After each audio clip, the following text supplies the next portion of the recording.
You are looking at Julian's pronunciation guide, where we look at how to pronounce better some of the most mispronounced words in the world, like this other curious word. But how do you say what you're looking for today? Let's learn how to pronounce this word from Spanish, which means a shout, a loud shout.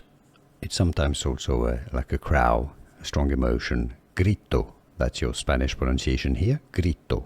Grito. You could say grito in English. Let's learn how to pronounce this word from Spanish, which means a shout, a loud shout. It's sometimes also like a crow, a strong emotion. Grito. That's your Spanish pronunciation here. Grito. Grito. You could say grito in English. Here are more videos on how to pronounce more confusing words and names too many mispronounced. Like this video if you found it useful. I appreciate your support. I'll see you soon and thanks for watching.